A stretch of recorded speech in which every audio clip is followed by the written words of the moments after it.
Magandang umaga sa bawat isa. Purihin ang Diyos sa umagang ito na tayo po ay nandito muli sa isang lugar na tayo po ay nakikinig ng mensahe ng Diyos sa pamamagitan ng ating pag-aawitan, sa pamamagitan ng ating pagbabasa ng salita ng Diyos galing sa Biblia, at ngayon po ay sa pamamagitan ng isang sermon. Actually, ang ating sermon po ngayon ay tungkol po ito sa church, the called out ones, kasi yung church ay yan po ay yung mga tinawag ng Diyos upang magsama-sama para purihin ang Diyos at ipakita sa buong mundo na siya po ang ating Panginoon. Ang title po sa aking mensahe sa umagang ito ay The Unity, the Diversity, and the Maturity of a True Church. Ang ating pong babasahin sa umagang ito na ating pong pagbabasihan ng ating pag-aaral o pakikinig ng salita ng Diyos ay matatagpuan sa Ephesians chapter 4, 1-16. So, uulitin ko po ang pagbabasa ng ating salita galing sa New King James Version. At bilang paggalang sa salita ng Diyos, tayo muli ay tumayo. At I will be reading from chapter 4 of Ephesians, starting from verse 1 up to 16. Ito po ang nakasulat sa New King James Version in English. I, therefore, the prisoner of the Lord, beseech you to walk worthy of the calling with which you were called, with all lowliness and gentleness, with long-suffering, bearing with one another in love, endeavoring to keep the unity of the Spirit in the bond of peace. There is one body and one Spirit, just as you are called in one hope of your calling. One Lord, one faith, one baptism, one God and Father of all, who is above all and through all and in you all. But to each one of us, grace was given according to the measure of Christ's gift. Therefore, he says, when he ascended on high, he led captivity captive and gave gifts to men. Now this, he ascended, what does it mean? But he also first descended into the lower parts of the earth. He who descended is also the one who ascended far above all the heavens, that he might fill all things. And he himself gave some to be apostles, some prophets, some evangelists, and some pastors and teachers, for the equipping of the saints, for the work of ministry, for the edifying of the body of Christ, till we all come to the unity of faith and of knowledge of the Son of God, to a perfect man, to the measure of the stature of the fullness of Christ, that we should no longer be children, tossed to and fro, and carried about with every wind of doctrine, by the trickery of men, in the cunning craftiness of deceitful plotting, but speaking the truth in love, may grow up in all things into him who is the head, Christ, from whom the whole body, joined and knit together by what every joint supplies, according to the effective working by which every part does its share, causes growth of the body for the edifying of itself in love. Let us pray. Panginoong Diyos na aming Ama, kami ay nagpupuri at nagpapasalamat na ang church na to ay iyong ginabayan for how many years. At kami, Lord, ay nagpapasalamat din po, Lord, na mayroon kang tinawag upang mabuo ang church na to, Lord. At kami din po, Lord, ay nagpapasalamat na makarinig ng masalita ngayon, Lord. I-bless mo ako, Lord, sa aking pagpapahayag ng masalita. At ganoon din po sa lahat na makikinig sa amin. Buksan mo po, Lord, ang aming spiritual na pag-iisip upang maintindihan ito. Salamat muli, Lord, at dalangin ito sa pangalan ni Jesus, na aming Panginoon at tagapagligtas. Amen. Tayo po ay makakaupo na. Nung ako po ay nagsisimula pa sa aking pananampalataya, ako po ay nakabasa ng isang verse sa Ephesians, at ito po ang nakasulat sa Ephesians 5:26. That he might sanctify and cleanse her with the washing of water by the word, that he might present her to himself a glorious church, not having spot or wrinkle or any such thing, but that she should be holy and without blemish. This is to referring to a church that will be presented by Jesus Christ at the end of the age. Ang sabi niya, na tayo po ay isang church ay maging sanctified, ibig sabihin na malinis, no? At ito po ay nahiwalay at nagiging banal, no? At he might be sanctified and cleanse her with the washing of the water of the word sa pamagitan ng mga salita ng Diyos, at tayo po ay ma-present her to himself a glorious church that having spot or wrinkle, not having a spot or wrinkle. Naisip ko po sa aking sarili, ito ba ay mararating kaya ng isang church, lalo na sa church natin, na tayo po ay ma-present ni Jesus Christ na walang blot or wrinkle, na walang gusot, walang mancha sa kanyang harapan. Walang blemish, no? At sa isip ko parang imposible yata yung marating ng isang church, lalo na nakikita natin ang mga churches ngayon na parang hiwalay. Iba't iba ang kanilang pananampalataya, iba't iba ang kanilang pagkakaintindi ng salita ng Panginoon. Pero ako po ay nananalig sa Panginoon na dahil ito ay sinabi niya, ito ay maa-attain ng isang church. So umagang po ito ay tayo po ay mag-focus sa corporate or group na mananampalataya, at ito po ay yung ecclesia. Ang ecclesia po ay Greek word ng church. Ito po ay the called out ones, ang mga tinawag ng Panginoon. So, hindi po pwedeng mag-exist ang isang church kung wala pong mga individual na tao. So, ang ating pong pag-uusapan ngayon ay una po, the unity of the church. The unity of the true church. Ang pangalawa, the diversity of a true church, yung pagka-iba't iba ng kanilang mga ugali, iba't ibang kanilang gifts. At ang pangatlo po, yung pinaka-importante, yung the maturity of the true church. Dito po ay sinabi ni Paul, I therefore, the prisoner of the Lord, beseech you to walk worthy of the calling. Ibig sabihin, si Paul ay namamanhik, nagmamakaawa, or nagpiplead sa atin na tayo po ay lumakad according sa ating pagkatawag. Tayo pong mga Kristiyano ay tinawag po tayo, tinawag tayo ng Panginoon upang tayo po ay mananampalataya. Ang ating pong faith ay galing sa Kanya at tayo po ay hiniwalay. Tayo po ay sinanctify upang tayo po ay lumakad sa isang banal na pamumuhay. Ang sabi niya dito sa mga individual, tayo po ay lumakad with lowliness, pagpakumbaba, gentleness, mahinahon, long-suffering, matyagain or mapagkumbaga, matyaga, no? Endeavoring, bearing with one another in love. Dapat tayo ay parang maintindihan natin ang ating kapwa mananampalataya dahil sa pag-ibig, at endeavoring, magtsatsaga to keep the unity of the Spirit in the band of peace. Ibig sabihin, magta-try hard. Ang mga Kristiyano ay dapat mag-try hard, endeavoring to keep the unity of the Spirit. Kasi ang ating pong church ay, ang ating pong unity ay mayroon tayong one Spirit,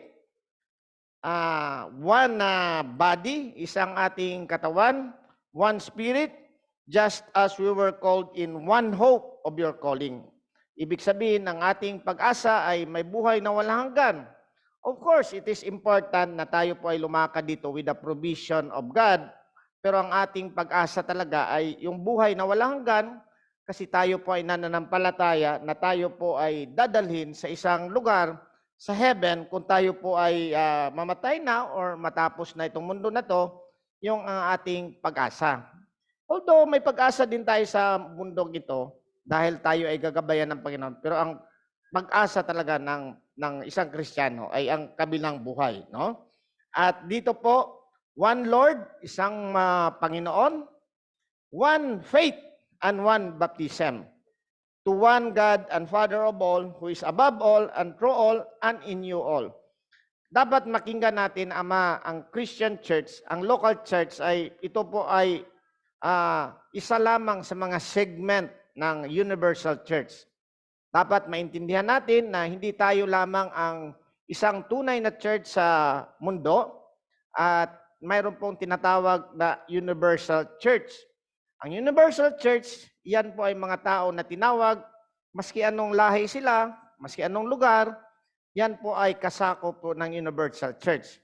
Kung ikaw po ay pumunta sa Australia, pumunta ka sa Great Britain, pumunta ka sa ibang lugar, pwede kang pumasok sa isang church nang ang kanilang pananampalataya po ay about Jesus Christ, about Jesus Christ. And there is only one baptism, no? One baptism, dalawa po ang meaning ng baptism. Ang spiritual po ng meaning ng baptism. Tayo po ay makasalanan. Tayo po ay dapat mabuhay muli katulad ng baptism ni Jesus Christ, kasi si Jesus Christ doon sa cross, siya ay namatay at inilibing at nagstay siya doon sa death, no, for 3 days, no, at siya ay umakyat. That is the representation of baptism, na ang isang tao ay ma-submerge, ma-immerse, at siya po ay muling aahon. Ganon din ang representation ni Jesus Christ, na si Jesus Christ namatay, nagstay ng ilang araw doon sa ilalim at umakyat.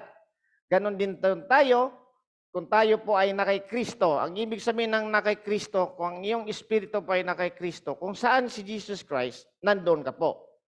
Kung siya ay namatay doon sa krus ng Calvary 2,000 years ago, ikaw din ay namatay sa iyong mga kasalanan, sa iyong natural naman. Kasi ang natural naman, yun yung makasalanang nilalang, makakasalanang nature na palaging nagkukumit ng kasalanan. So ikaw po ay, when you are in Christ, 2,000 years ago, in the cross, you are there. You died with Jesus Christ. When Jesus Christ was buried, you will also buried with Him. When He arose or muling nag-resurrect, ikaw din po ay nag-resurrect. At later on, ikaw po ay magstay din po doon sa kanyang seat on the throne of grace.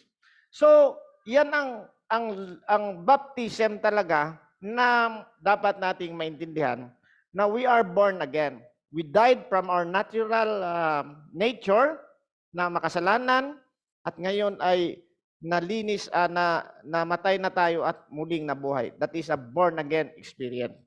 Ganon din ang ating baptism na representation, the ceremonial baptism. No? Although hindi nakakaligtas ang ceremonial baptism, but you are required as a Christian to obey the command of God or Jesus Christ na dapat tayong mabaptize as a Christian. That is the first obedience na dapat nating gawin, at dapat tayong ma-ceremonially baptize. But ang nakakalungkot sa atin ngayon ay mayroon tayong different baptism, no? Mayroong ang mga Kristiyano na mayroong mga hindi Kristiyano na nabaptize. At the same time, mayroon din pong mga Kristiyano na hindi nabaptize. But the point here is unity. One baptism. Kaya sa ating church ay tinatanong natin, are you baptized in other churches? And we accept that baptism basta sila po ay ayon sa Christianity o mayroon silang pananampalataya na hindi naman katulad pero yung mga basic na mga faith ay nandun sa kanila. Una-una po, do they believe on the scripture? Do they believe na ang ating salvation is by faith, by grace through Jesus Christ alone? Naniniwala ba sila ng Trinity? Naniniwala ba sila na si Jesus Christ ay fully God, truly God, at the same time, truly man or fully man? At naniniwala ba sila na tayo ay talagang si Jesus Christ ay nag-resurrect at tayo po ay mag-spend ng eternity sa kalangitan? Mayroong konting mga difference sa mga churches like kung ano man ang kanilang paraan sa Lord's Supper and other things like eschatology, kung ano ang kanilang pananampalataya sa huling araw. But titingnan natin ngayon kung ano yung basic na faith nila. And we accept yung mga baptism doon sa churches na yon. Kaya hindi natin pinipilit na, okay, nabaptize ka doon, kailangan mo pa rin magpabaptize dito. Because there is only one baptism, one faith. Ngayon, dapat malinaw sa atin yung unity. Yung unity, yung ano ba yung basic na pananampalataya na isang Christian church, no? So kung ikaw ay pupunta sa isang Christian church, dapat tingnan mo rin yung kanilang statement of faith, kung kaya nilang i-present, o magtanong-tanong ka rin sa kanila. Halimbawa po, very basic, dito ba si Jesus Christ ay God? Pag sinabi nilang si Jesus Christ ay hindi God, medyo mag-ingat ka na at umalis ka na doon, no? Kasi yan po ay hindi orthodox na katuruan ng isang Christian church.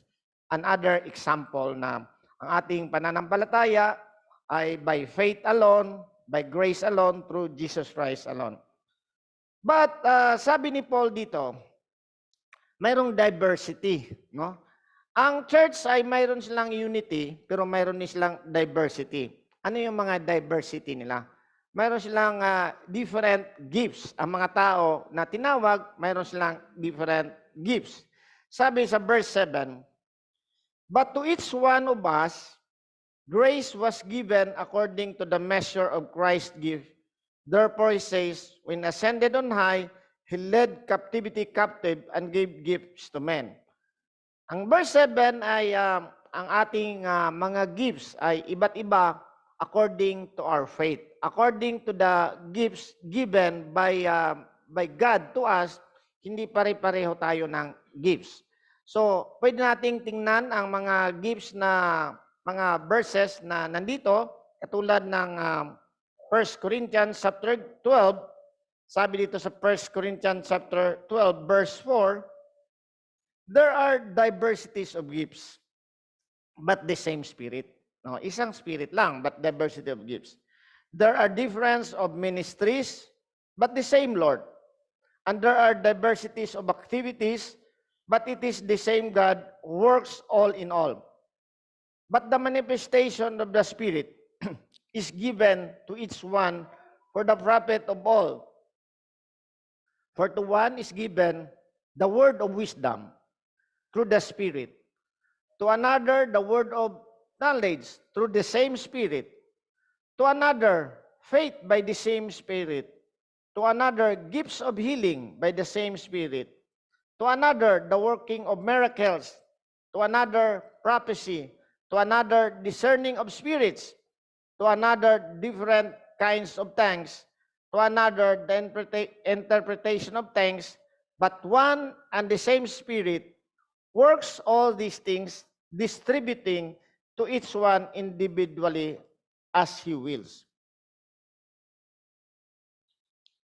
So ang ating pong gifts ay mayroon pong diversity of gifts. Hindi po tayo pareho ng gifts, no? At yan ay according to the will of God and according to your faith. And according to your faith. Buksan nyo rin sa Romans chapter 12, pareho siyang chapter 12.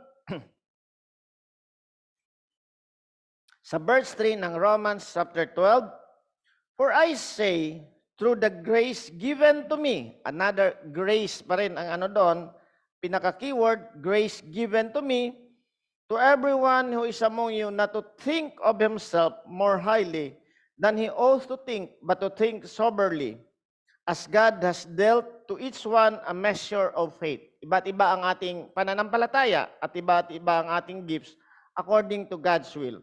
For as we have many members in one body, but all the members do not have the same function.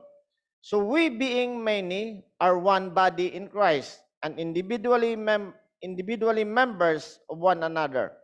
Having then gifts differing according to the grace that is given to us, let us use them.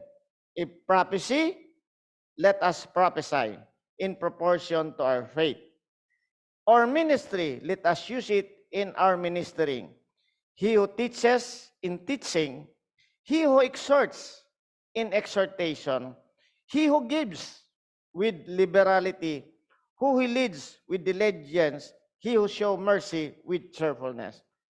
Again, this is the grace of God. The gifts is according to the grace of God and according to the will of the God, no? At depende din yan sa ating readiness, sa ating pananampalataya.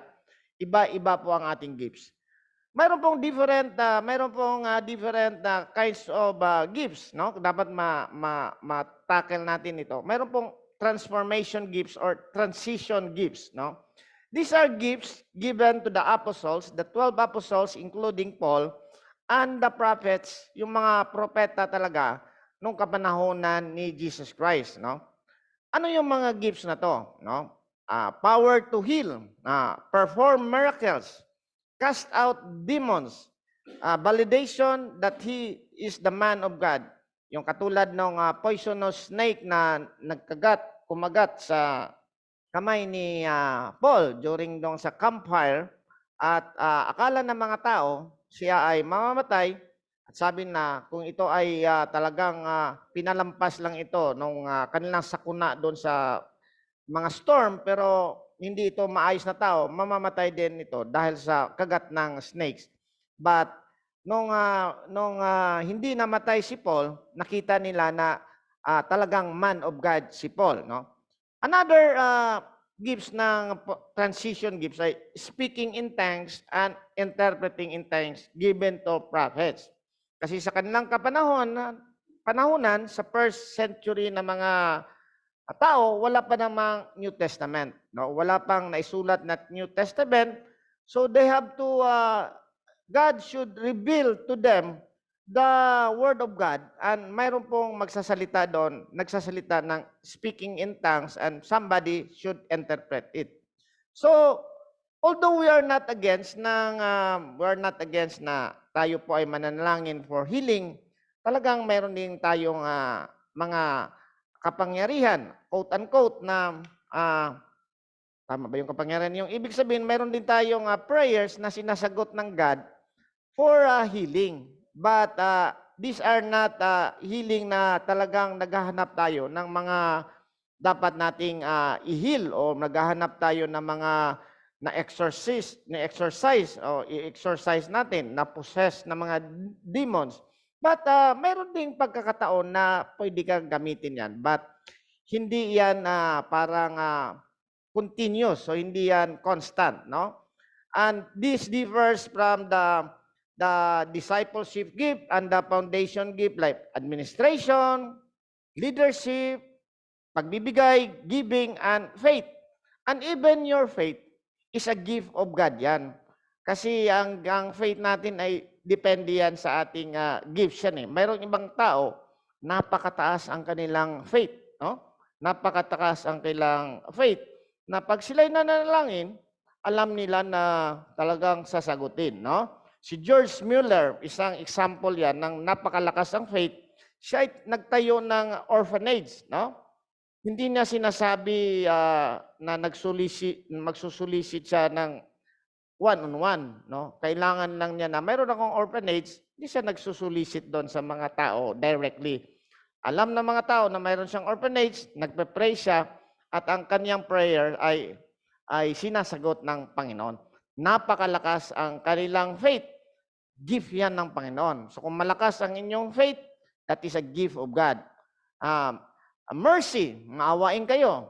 That is a gift of God. Mayroong ibang tao, hindi siya maawain.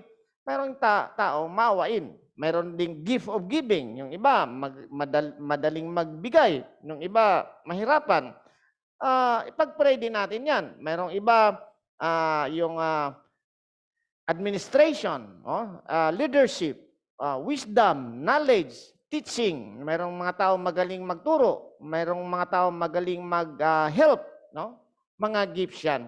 But itong mga gifts natin ay binigay yan sa atin para hindi tayo maghiwa-hiwalay. Binibigay yan upang tayo po ay magampanan natin yung mga function o mga dapat nang gawin ng isang church, no? Halimbawa po, ang isa dyan ay singing.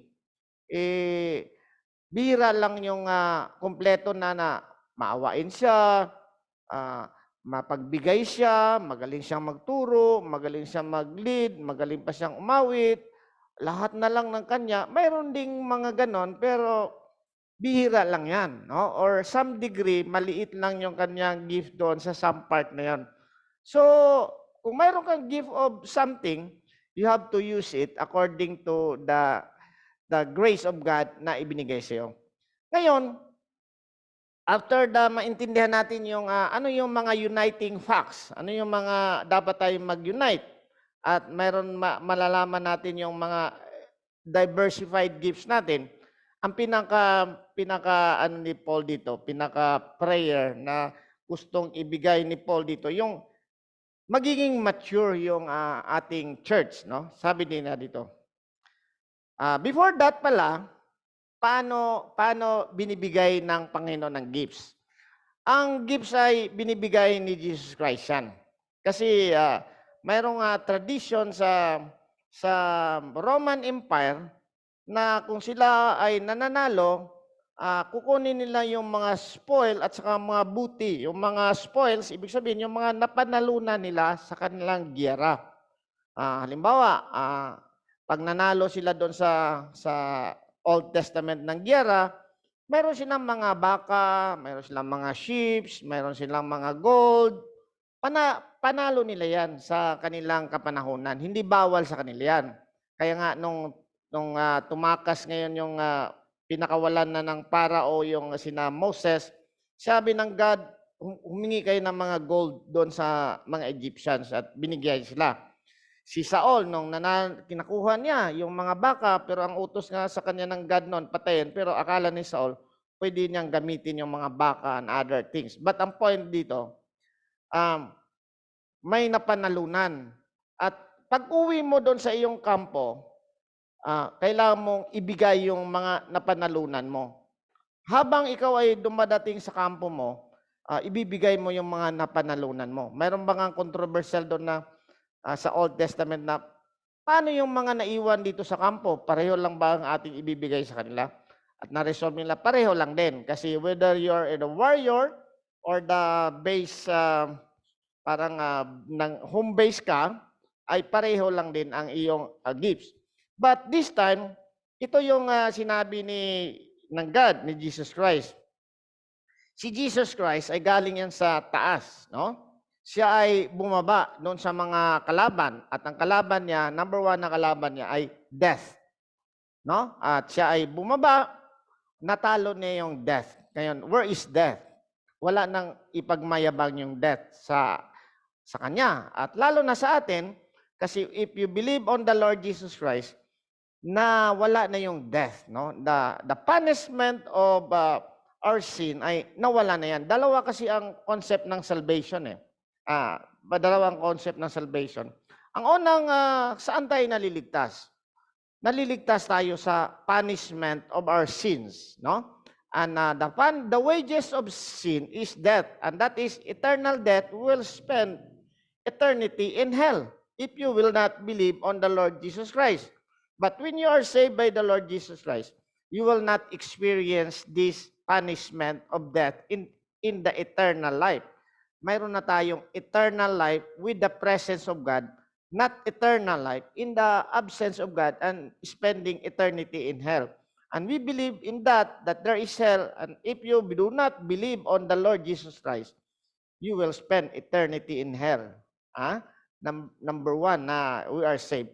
Ang pangalawang salvation ay you will be saved from your habit of sinning. From your habit of sinning, because we are spiritually dead.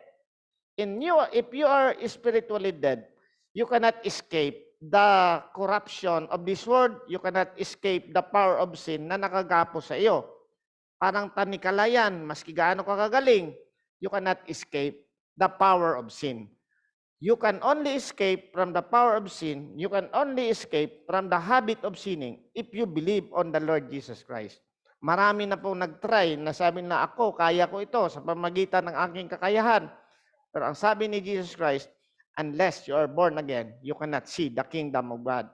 You cannot spend eternity and you cannot overcome the power of sin. Ngayon, habang umaalis si Jesus Christ, umakyat na siya sa langit, nagtapon siya ng mga gifts. Kaya nga yung sabing nagtapon ang God ng gifts, parang biblical siya. No? Kasi sabi dito, when he ascended on high, he led captivity captive. Kasi pag ang mga giyera kasi doon, tatalian nila yung mga natalo nila.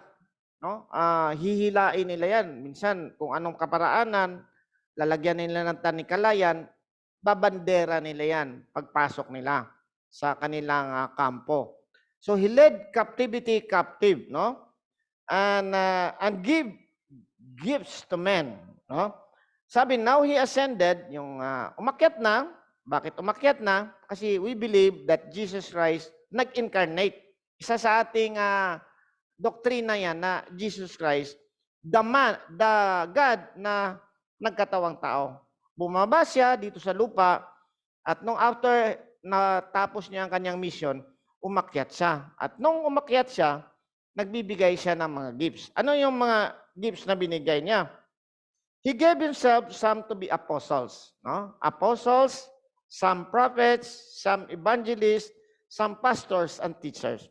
Ang prophets po ang apostles po ay, yun yung mga binigyan ng mission. No? Yun yung first century apostles na sila yung ginamit ng Panginoon para i-spread yung gospel kasi sila yung naka-encounter talaga kay Jesus Christ.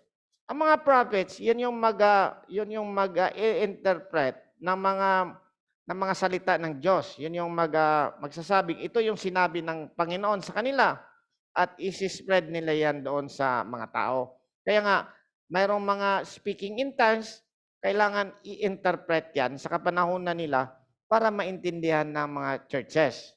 Ngayon, mayroon ding evangelist. What is the difference between the evangelist and the pastors and teachers? Ang evangelist, more or less, siya yung magpro-proclaim ng ebanghelyo. The good message na we are doomed. Jesus Christ came into this world and you believe the work and obedience and the person of Jesus Christ. That Jesus Christ is truly God and truly man, and He died on the cross to pay for your sins and live a life so that you can also have a life na acceptable sa God. You have to believe on the evangelistic side na tayo po ay talagang kailangan natin ng Savior. But the pastors and teachers ay parang siya, tagapag-alaga ng mga tupa niya at the same time, tagapagturo. Sabi niya dito, what is the purpose of giving these kinds of people? No? Number one reason, for the equipping of the saints. What is the saints? Tayo yon. Ang saints kasi sa Kristiyano, yung mga nanampalataya kay Jesus Christ. You will be either saints or sinner. Dalawa lang. Santo ka, saint ka, o sinner ka. Maski mabuting tao ka, pag hindi ka naniniwala kay Jesus Christ, sinner ka pa rin. Ngayon, itong mga saints, of course, yung saints naman ay because of the power given by Jesus Christ, of His grace, binigyan niya tayo ng kapangyarihan na makagawa ng mabuti. Kaya nga sabi ng Ephesians, for we are, Ephesians 2:10, for we are Christ's workmanship, created in Christ Jesus, for good works, which God prepared beforehand that we should walk in them. So, for the equipping of the saints, ito yung mga tinawag ng Panginoon. Ano ang purpose? For the work of ministry. Mayroon tayong ministry. And one of the ministries of reconciliation. Kaya nga doon sa 5:18, yun ang number one ministry natin. Sa 2 Corinthians 5:18, ang ito po nakasulat sa 2 Corinthians 5:18, now, all things are of God. Lahat ng sa atin ay God, who has reconciled us to Himself through Jesus Christ and has given us the ministry of reconciliation. The number one ministry is ministry of reconciliation. That is, that God was in Christ reconciling the world to Himself, not imputing their trespasses to them, and has committed to us the word of reconciliation. Kaya nga sabi ni Paul, we are ambassadors for Christ, sa 20, as though God were pleading through us, we implore you in Christ's behalf, be reconciled to God. For He made Him who knew no sin to be sin for us, that we might become the righteousness of God in Him. Ang basic purpose kung bakit binigyan ng mga pastors and teachers para turuan ang mga saints for the work of ministry. Number 2 purpose ay for the edifying of the body of Christ. Edifying means instructing. Edifying we have to, the pastors and the teachers and the evangelists should edify, should instruct you to be moral and to know the knowledge of God. Kailangan i-instruct talaga, literally i-instruct, edifying of the body of Christ. Kailangan may mag-instruct kasi kung wala mag-instruct, mahihirapan din kung paano i-interpret or paano maintindihan yung mga salita ng Panginoon. Until when? 13. Till we all come to the unity of faith and the knowledge of Son of God.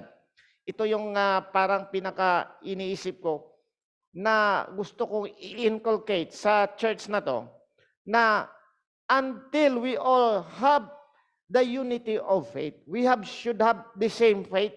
Kaya palagi kong binibiro sa inyo yun. Pag tinanong ba kayo anong pananampalataya ng church nyo, sasabihin nyo ba katulad din ng pananampalataya nyo? Ayaw ko yung marinig ang sagot na yan kasi you should know how to explain your faith. Should know how to explain your faith kasi dapat malaman natin na hindi tayo, although mayroon tayong diversity of gifts, but dapat wala tayong diversity of parang pagkakaintindi natin ng faith.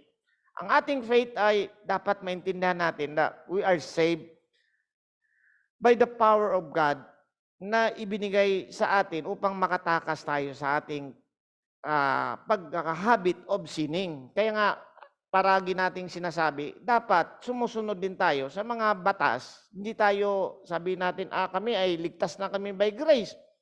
Yes, we are saved by grace, but as a Christian, you should display good works in your life.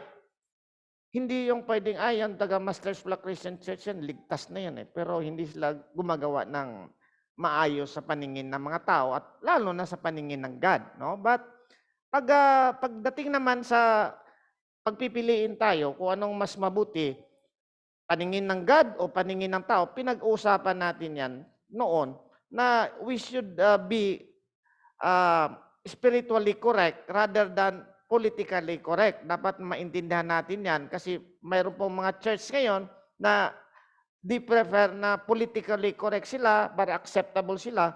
Sa atin, dapat biblically correct tayo, maski hindi tayo politically correct. And I hope you understand that, na ano ibig sabihin ng politically correct or culturally correct. Iba po sa LGBT, karamihan ngayon, agree na tayo dyan kasi that is culturally accepted. Yun ang politically correct na statement. Kasi pag hindi ka nagsasabi ngayon, you are parang hindi ka nag-accept.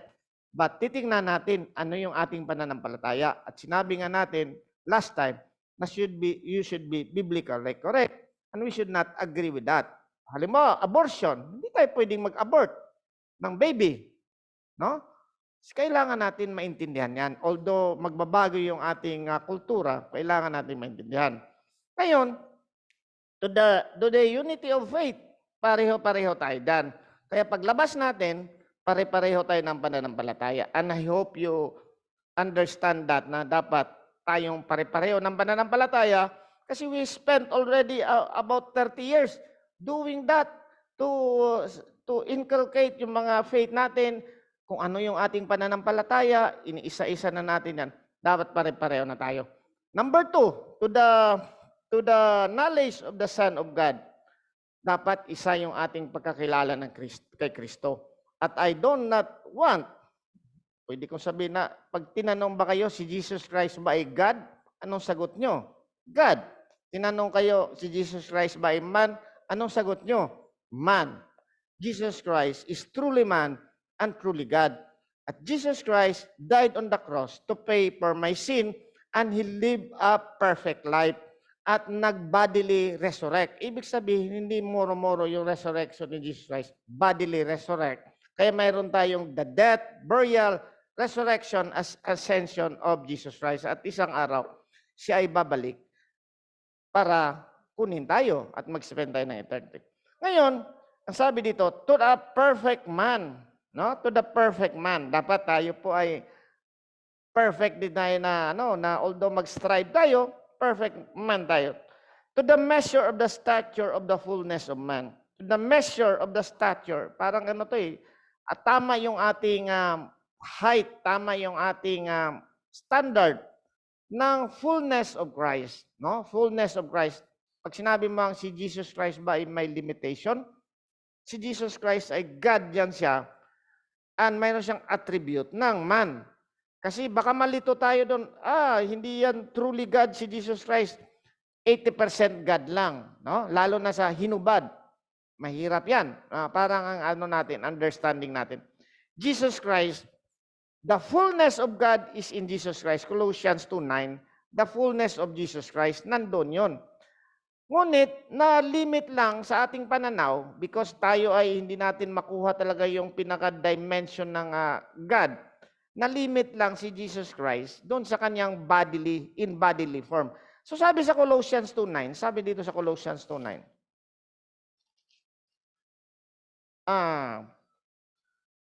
For in Jesus Christ dwells all the fullness of the Godhead bodily.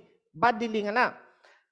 And you are complete in Him, who is the head of all principalities and power. We are complete in Jesus Christ, who is the head of all angels and devils. Hindi pwedeng talo si Jesus Christ ng devil. Panalo si Jesus Christ. Isang pitik lang ni Jesus Christ yan. Yung devil, principalities and powers, angels, lahat, under sa kanya yan. Head sa kanya yan.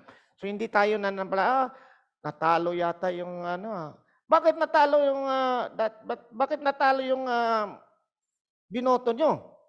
Kala ko ba pinili ng gadget? Natalo ng demonyo Natalo ng hindi po pwedeng ganon yan. Kung sinabi mo si Jesus Christ panalo yan. Walang makakatalo diyan. Sovereign God, no? Sovereign God. Kaya nga mag-ingat tayo sa mga propeta ngayon.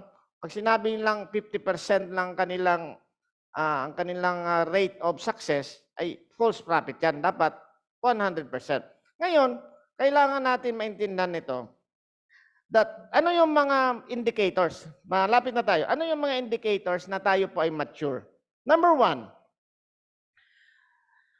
you should no longer be children. Mga children referring sa mga maliliit na walang kang kamuwangwang. Dapat tayo ay mature na.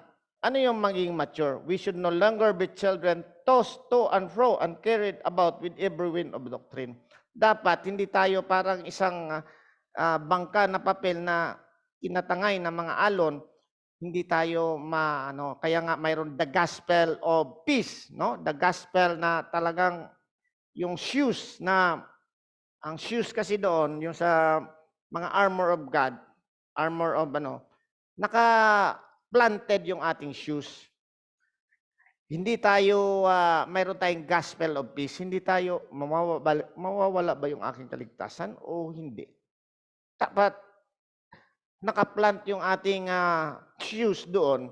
Kaya nga, the gospel of peace, no? The gospel of peace, na hindi tayo matataranta na, bukas mawawala yung aking kaligtasan. Bukas babalik ngayon. Hindi po. Bakit tayo sigurado? Because we do not hold our salvation. Jesus Christ, the Trinity, yun ang humawak ng ating salvation. And the Trinity is sovereign. Walang makakatalo. Who can separate us from the love of God? No? No one can separate us from it. Ngayon, sabi nila, tossed back and carried with every wind of doctrine. By the trickery of men, marami pong mga slit, yung mga magic, no? In the cunning craftedness of deceitful plotting, hindi na po tayo nadideceive. Kaya kung pumunta kayo sa church, pag you hear the word of God, the truth, maintindihan niya, tama yan. Pag narinig yung mali, na-discern nyo na mali yun. Dapat ganun ang ating isang mature church. Hindi na tayo, totoo ba to o hindi? Dapat pagpunta mo sa isang church, alam mo na, itong preacher na to, nagsasalita ito ng tama. Itong preacher na to, mukhang lang to, pang magazine na ang ano nito, ang preaching nito, hindi to biblical. Ang point ko dito, hindi naman ibig sabihin na pinagmamayabang natin yung ating church. We should be sure on your salvation. You should be sure na talagang makikita natin yan. No? Number 2 na manifestation. Ang una, hindi na tayo paling-paling. Number 2, mayroon na tayong we are speaking the truth in love. Ang ating pagsasalita ay hindi na tayo mayabang. Truth yung ating sinasalita, pero in love, may grow up in all things into Him who is the head, Christ. Si Jesus Christ, ang ating head of the church, from whom all whole body joined and knit together by what every joint supplies according to the effective working by which every part does its share. Ang ating pong body ay wala pong nakakagawang mga scientist na robot na kasing ganda nitong ating body. Walang nakakagawa niyan. Yung mga pinapakita sa YouTube or sa social media na magaling magpingpong o magaling sayaw na robot yon, hindi totoo yon. Hindi pa nakakagawa na ganong kagaling. Ang mga robot ngayon ay nasa stumble pa yan sila. Walang nakakagawa ng napakagaling na mechanism sa buong mundo. Na although yung ating mga katawan ay hiwa-hiwalayan, pero may mga ligaments yan na nagsasama-sama dyan. Perfect yung joint na yan. At hindi yan siya nasisira o hindi yan siya nadidisarray pag gumagawa. Ganon ang isang mature church. Ganon ang dapat isang mature church. Pag pinagawa mo yan, hindi mo, ang iyong ginagawa ay according to the glory of God. Mas kinahirapan ka na doon. Ako na lang yata natitira dito. Pinabayaan na yata ako ng mga kasamahan ko. Parang si Elijah, ako na lang natitira dito. Alam mo na hindi ka nag-iisa doon, ikaw lang ang nandoon, pero yung body ay collectively nandoon pa yan. So, halimbawa, nagpe-preach kayo doon sa isang, nagba-Bible study kayo doon, you do it for the glory of God. If you share doon sa yung mga kamag-anak, you do it for the glory of God. Hindi, wag nyo nang hintayin. Tatawagin ko pa si Brother Carlo kasi hindi ko kayang explain ito. Kaya nyo na yon. Kaya nyo na yan kasi you are equipped na for the ministry of reconciliation. Ngayon, yun ang isang manifestation na the whole body join and knit together, that every joint supplies according to the effective working by which every part does its share, causes growth of the body for the edifying of itself in love. Even ourselves, we instruct ourselves kung saan tayo. Kaya nga, it's very important to preach the gospel every day. Ano ibig sabihin to preach the gospel to yourself every day? Sabi mo, Lord, salamat po na ako ay iniligtas mo. Every day, sabi mo, Lord, salamat. Napakakulit nito, niligtas. Yes, pasalamat pa rin tayo na tayo ay iniligtas ng God kasi tayo ay makasalanan. Kung hindi tayo biniyayahan ng awa, baka saan tayo nagtambling-tambling ngayon? Hindi ko na sabihin kung nasaan ako pupunta kung hindi ako biniyayahan ng Panginoon. Baka magulat kayo kung saan ako nandun. Ganon din sa atin. Hindi natin alam kung nasaan tayo kung hindi tayo binayayahan ng Panginoon na makarinig ng kanyang mga salita, maintindihan natin yan, and by the grace of God, na-understand natin na tayo makasalanan, kailangan natin ng salvation, at yan ay si Jesus Christ. At ang pinaka-important dito, itself in love. Kaya nga pinipilit natin na in love talaga ang mga Kristiyano habang naglalakad tayo sa mundong ito, kasi nga, ang love nga, yun yung oil na nagbibigay sa atin ng less friction. Kasi ang Kristiyano po habang naglalakad, iba't iba ang ating mga ugali, nandoon pa rin tayo sa flesh, meron pa tayong conflict with each other. We have to love each other. So in short, mga kapatid, dapat maintindihan natin yung unity of church. Dapat maintindihan natin yung basic faith. Dapat maintindihan natin na mayroon tayong diversity of gifts. According to the faith and according to the will of God. You have to accept that. And we have to be mature na nagpapasalamat tayo na binigyan tayo ng mga apostles, in the first place noon, because the foundation is in the apostles and written in the Word of God, prophets written in the Word of God, evangelists, pastors, and teachers to teach us for the equipping us for the ministry. Kailangan natin maging mature tayo. And I believe and I pray to God na yung sinasabi ko sa Ephesians 5:26 and 27 na we can be presented by Jesus Christ without blemish and spot. Perfect. That is a miracle. Hindi natin kaya yan. But I believe na pagdating ni Jesus Christ, because of Jesus Christ in us, Jesus Christ is our righteousness. Perfect tayo, not because we're perfect, but the righteousness of God and the power of us given to us to avoid the habit of sinning. And the best part of it is we will not spend eternity in hell.